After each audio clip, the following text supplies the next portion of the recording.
साथियों, सुधांशु त्रिवेदी ऐसा प्रवक्ता है कि जब भी उससे मुद्दे की बात करो तो इधर उधर की बातें करने लग जाता है। और गोदी मीडिया का ये हाल है कि गोदियों की अम्मा नाविका कुमार भी पूरा भाजपा का ही पक्ष लेती है। आज की डिबेट में भी आप देखेंगे, आशुतोष ने जब सवाल उठाए तो वो गोदी मीडिया उसी का साथ देने लगी। तो साथियों, वीडियो बहुत शानदार है, वीडियो में अंत तक बनी रहिए। और हाँ साथियों, चैनल को सब्सक्राइब जरूर कर दीजिएगा। चलिए वीडियो शुरू करते हैं। पिक्चर चालू करो बे। अच्छी तरह सुनिए, धमाका है ये। लेकिन मैं आशुतोष जी को लाना चाहती हूं क्योंकि आशुतोष जी मंद मंद मुस्कुरा रहे हैं। और मैं कहूंगी आशुतोष जी, सवाल तो मैं पूछ रही हूं, अनम्यूट कर लीजिए।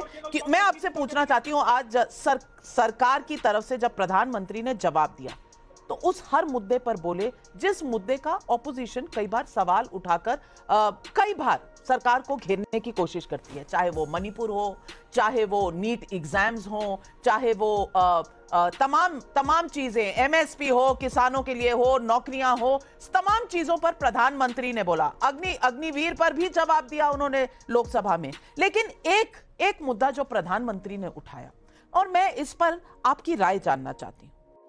ठीक है। ये दलितों की जो हितैषी बनी हुई है विपक्ष, प्रधानमंत्री ने खास करके कांग्रेस पार्टी के बारे में कहा। उपराष्ट्रपति चुनाव जब 2002 में हुआ था तो सुशील कुमार शिंदे को खड़ा कर दिया, पता था हारना है लेकिन खड़ा कर दिया उनको। और राष्ट्रपति चुनाव होना था जब 2017 में तो मीरा कुमार को आगे कर दिया। 2024 में जब स्पीकर की बात आई तो के सुरेश को आगे कर दिया। मैं पूछना चाहती हूं, क्या दलित सिर्फ एक मोहरा है? आप दिखाना चाहते हैं दलित और आपने उनको सामने कर दिया। वाह दीदी वाह। चलो भाई, देखो अब मैं क्या करता हूँ। मुझे लगता है कि आज सुधांशु जी ने ठीक से होमवर्क नहीं किया है। होमवर्क किया होता तो शायद बोलते नहीं मुलायम सिंह के बारे में। क्योंकि कार सेवक, उनके परिवार वालों से पूछिए जिनके लोगों को गोली लगी थी, जो मरे थे, जिनके बारे में भारतीय जनता पार्टी ने कहा था कि सरयू खून से लाल हो गई है। तो अगर सरयू खून से लाल करने वाले व्यक्ति को अगर आप पद्म विभूषण के योग्य मानते हैं तो इसका मतलब यह है कि जो सरयू कार सेवक को गोली चली थी उसके ऊपर भारतीय जनता पार्टी ने प्रोपेगेंडा किया था, झूठ बोला था। ऐसा कैसे हो सकता है? अभी पता चले। इसका जवाब तो सुधांशु जी को देना पड़ेगा। लेकिन मैं दूसरी बात कहना चाहता हूं यहाँ पे। दूसरी बात यह है कि मुझे लगता है कि अब भारतीय जनता पार्टी पूरी तरीके से कांग्रेस पार्टी के जय संविधान के ट्रैप में आ चुकी है, क्योंकि ये विपक्ष के पक्ष में है। जितना ज्यादा संविधान के मसले पर बातचीत हो उतना ही यह मसला लोगों के बीच में रेजोनेट करेगा और सरकार के हर कदम की परीक्षा जनता करेगी कि क्या ये संविधान के साथ खड़े हैं। संविधान, जब ईडी किसी पर हमला करेगी तब आदमी इस बारे में चर्चा करेगा, जब सीबीआई करेगी तब चर्चा करेगा, जब राज्यसभा के अंदर जब विपक्ष को नहीं बोलने दिया जाएगा तब इस बारे में जनता चर्चा करेगी, जब लोकसभा के अंदर विपक्ष को नहीं बोलने दिया जाएगा तब चर्चा करेगी। और जब खड़गे साहब वॉकआउट करेंगे तो लोगों के मन में संदेह होगा कि आखिर विपक्ष को क्यों नहीं बोलने दिया जाता। अरे बाप रे, ये तो धोती खोल रहा है। मुझे इस बारे में कोई हैरानी नहीं कि 10 साल के बाद भी आज चर्चा इसी पर है कि विपक्ष में ही सारी गलतियां हैं। अरे सरकार से कभी कभी सवाल पूछ लेना चाहिए हम लोगों को। हम लोग शायद उस बात को भूल गए, हम सरकार से सवाल नहीं पूछना चाहते। कोई बात नहीं। जहां तक बाल बुद्धि की बात है, मुझे तो बड़ी हैरानी हुई इस बात को लेकर, क्योंकि प्रधानमंत्री जी को मैं बहुत पढ़ा लिखा मानता हूं। इस देश में रामलला की पूजा होती है, इस देश में भगवान श्री कृष्ण के बाल सुलभ जो चंचलता है उसकी पूजा होती है, और बाल बुद्धि वाले श्री कृष्ण ने ही अपना विश्व रूप मां यशोदा को दिखाया था। तो पता नहीं वो बाल बुद्धि के माध्यम से वो राहुल गांधी की तारीफ कर रहे थे या उनका अपमान कर रहे थे, क्योंकि बालपन तो किसी के साथ भी हो सकता है और बाल बुद्धि तो मासूमियत होती है, निर्दोष होता है वो। तो मुझे लगता है प्रधानमंत्री जी चुनाव में गहरी हार के बाद से कहीं ना कहीं गलत सलाहकारों से जो घिर गए हैं और उनको गलत चीजें कहलवाई जा रही उनसे। अरे देवा, ये गड़बड़ है बाबा। सुधांशु जी, भाई आशुतोष जी को कोई व्यक्तिगत टिप्पणी करने की जरूरत नहीं थी। हमसे कह रहे होमवर्क करके नहीं आए, खुद तो देखा कि नहीं आए। भैया अपोजिशन लीडर को पूरा बोलने दिया गया, प्रधानमंत्री जी को बोलने नहीं दिया गया। मतलब चश्मा हटाइए सर। हकीकत यह है कि अपोजिशन में बाकायदा 1.5 घंटा जलवाए जलाल से बोले, अनाप शनाप बोले, राहुल गांधी सबने सुना, खड़गे जी बोले सबने सुना।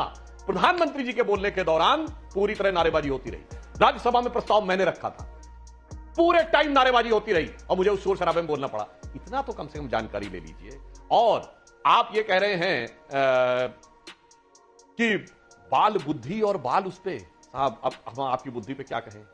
भगवान राम और भगवान कृष्ण ने जो बाल स्वरूप में अपने को विराट स्वरूप दिखाया था, उसमें आपको बाल बुद्धि का बचाव नजर आ रहा है, तो मैं आपकी बुद्धि को प्रणाम करता हूं। जिनके लिए कहा गया था कि जिनके रोम रोम में अनेक ब्रह्मांड दिखाई पड़ते हैं, वो जो हैं यशोदा जी के गर्भ में आ गए, तो और उनके बारे में भगवान कृष्ण के उस स्वरूप में गजब है साहब। राहुल गांधी के बचाव में किस सीमा तक। अरे महोदय, आप तो वरिष्ठ पत्रकार हैं, इतना लोकेश जिंदल नहीं गए जितना आप जाके उनको डिफेंड। आप जली ना, तेरी भी जली ना। अपनी बुद्धि का प्रयोग बुद्धि विलास के लिए करिए सर, इन लोगों की चीजों को डिफेंड करने के लिए नहीं। और मैं तो कहना चाहता हूं, आपने तो हमारी बात का जवाब ही नहीं दिया। मुलायम सिंह जी को तो हमारी सरकार ने दिया। मैंने छाती का रक्त पिला पाले विदेश के क्षुधित लाल, मुझको मानव में भेद नहीं, मेरा अंतस्थल विशाल, पर उन्होंने लिया। और ये बताइए, कांग्रेस ने अपने परिवार के अलावा किसी अपने कांग्रेस के नेता को दिया हो तो बताइए। बाहर को तो छोड़ दीजिए, मैंने मोदी जी के आधा दर्जन दिया है, आधा दर्जन गैर कांग्रेस के नेताओं को बताइए। सुभाष चंद्र बोस को नहीं दिया, सरदार पटेल को नहीं दिया, डॉक्टर अंबेडकर को नहीं दिया। और आज उन्होंने यह भी याद दिलाया, और हमारे अध्यक्ष नड्डा जी ने भी बोला था, बाबा साहब अंबेडकर अपना पहला चुनाव 1952 में नॉर्थ मुंबई से 14,000 वोटों से हारे और 78,000 वोट कैंसिल किए गए। दर्शक सुने, 14,000 वोटों से हारे, 78,000 कैंसिल किए गए। और जयप्रकाश नारायण ने भी कहा कि मुझे इस चुनाव पे शक है, और बाबा साहब भारत के पहले व्यक्ति थे जिन्होंने उस चुनाव के खिलाफ जाके कोर्ट में रिट दायर की। चुनावी धांधली का वो पहला केस था, और उन्होंने बाकायदा ये कहा है कि इसमें कांग्रेस और कम्युनिस्ट दोनों मिले हुए थे। ये बाबा साहब की ऑफिशियल जो बायोग्राफी है धनंजय कीर के द्वारा लिखी गई, बाबा साहब अंबेडकर जीवन चरित्र, उन धनंजय कीर को जिनको 1971 में इंदिरा गांधी की सरकार ने पद्म भूषण दिया था, उसमें लिखा है महोदय। और इसके अतिरिक्त उसके बाद सिर्फ इतना ही नहीं, जब बाबा साहब ने इस्तीफा दिया है तो उनके बाद उनको सदन में अपना इस्तीफा बोलने नहीं दिया गया। जयराम रमेश जी ने विरोध किया कि आप फैक्ट गलत बोल रहे हैं, तो जानते क्या बोला? उनको क्यों बोलने नहीं दिया गया, यह बात नहीं बताई गई। यानी उन्होंने स्वीकार कर लिया कि बोलने नहीं दिया गया। आखिर में बाबा साहब को अगले दिन जाके प्रेस कॉन्फ्रेंस करनी, एक्सपोज कर दिया। लेकिन एक बात का जवाब आपने सुधांशु जी नहीं दिया। मुलायम सिंह जी और समाजवादी पार्टी का डिसीजन कार सेवकों पर गोली चलाने का, उस पर क्या कहेंगे? पद्म विभूषण भी और कार सेवकों पर गोली भी। Good question, you are a good question.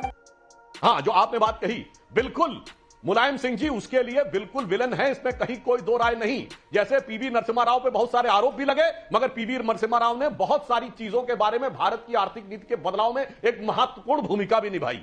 और जहां तक है तो मुलायम सिंह जी ने तो इतना भी बोला था कि मैंने 16 बर्बाद, ये कह रहे हैं कि हम झूठ बोल रहे हैं। साहब, मुलायम सिंह का चीफ मिनिस्टर बयान है कि 16 कार सेवक मारे गए, जबकि सैकड़ों की संख्या में मारे गए थे। मगर दोष इसका नहीं है, मुलायम सिंह की सरकार गिर गई होती, मगर कैसे बच गई?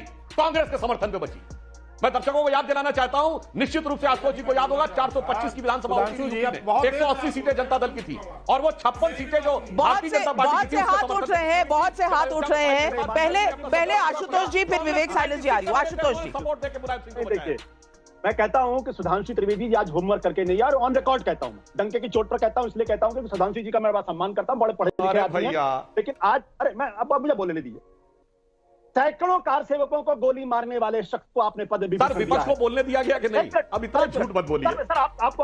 आपने भी बोला, सैकड़ों कार सेवकों को गोली मारने वाले व्यक्ति को आपने पद विभूषण दिया है। कहां है आपके हिंदुत्व को लेकर आपकी प्रेरणा? उन कार सेवकों के परिवार वालों से पूछिए। तो मेरा कहने का मतलब यह है, या तो सैकड़ों कार सेवक नहीं मारे गए, आपने कहा 16 मारे गए। तो ये जो द्वैत है भारतीय जनता पार्टी का कि कर्पूरी ठाकुर को आपकी सरकार ने क्या क्या नहीं गालियां दी हैं, देख रहा है बिनो। लेकिन ये सवाल तो आशुतोष जी राहुल गांधी से भी पूछा जा सकता है। जनेऊधारी हिंदू जो बन जाते हैं, जो उठाकर घूमते हैं शंकर जी को, कर्पूरी ठाकुर को के साथ कांग्रेस ने क्या क्या किया है? अरे सुधांशु त्रिवेदी जी, और मेरी बात का आपने जवाब नहीं दिया। अपोजिशन को बोलने दिया गया, पीएम को नहीं बोलने दिया गया। और उसमें आप मत करिए, बार-बार होमवर्क नहीं करके आए। अरे आप होमवर्क करके नहीं आए, सारे देश ने देखा है कि अपोजिशन को बोलने दिया गया, पीएम को नहीं बोलने दिया गया, और सरासर झूठ बोल रहे हैं यहां बैठ के। फिर मैं कह देता हूं, बोलिए, अरे मत करिए, सारे देश को पता किसको नहीं बोलने दिया गया। फिर मैं बोलता हूं, भारतीय जनता पार्टी के प्रखर प्रवक्ता सुधांशु त्रिवेदी आज अपना होमवर्क करके नहीं आए हैं। या तो सैकड़ों कार सेवकों पे गोली नहीं चली, सरयू खून से लाल नहीं हुआ, और ऐसे व्यक्ति को आपने पद विभूषण दिया। दोनों चीजें सच नहीं हो सकती है। या तो सैकड़ों करने वाला आदमी खलनायक है, अगर खलनायक है तो उसको आपने पद विभूषण दिया। ये जो राजनीति है भारतीय जनता पार्टी की, कर्पूरी ठाकुर, ये जो राजनीति तो सब जगह चल रही है आशुतोष जी, आपको विपक्ष में ये राजनीति बीच में ना बोल। नहीं दिखती। मुलायम सिंह नायक है कि खलनायक है आपकी नजर में? मुलायम सिंह आपकी नजर में खलनायक है कि नायक है? वो गलत किया, मगर सच बोला या झूठ बोला ये तो बोलो भाई। मुलायम सिंह ने सच बोला या झूठ बोला ये तो बोलो। आपसे पूछ लेता हूं, भाग्य नहीं, होमवर्क नहीं, जो सामने वर्क है उसका जवाब दीजिए। बोलिए, मुलायम सिंह ने सच बोला या झूठ? बोलो, सच बोला या झूठ बताओ। फिर सुधांशु जी से मैं कह देता हूं, भारतीय जनता पार्टी के प्रखर प्रवक्ता सुधांशु फिर भाग रहे हैं। एक नहीं आ रहा है। जवाब आप नहीं दे रहे आशुतोष जी, पब्लिक के भी। नायक नहीं होते तो पद विभूषण कैसे देती भारतीय जनता लेकिन पार्टी? उन्होंने जो कांग्रेस के बारे एक में बात और, एक सवाल और कहा, है जो कांग्रेस के बारे में कहा वो सच था या झूठ, हाँ या ना? मैं तो भारतीय जनता पार्टी से एक सवाल पूछता नहीं हूं। नहीं, मैं आपसे सवाल पूछ रही हूँ। मुझे सुधांशु 2014 के बाद से भारत भले चांद पर पहुंच गया मगर यहां का मीडिया गटर में पहुंच गया।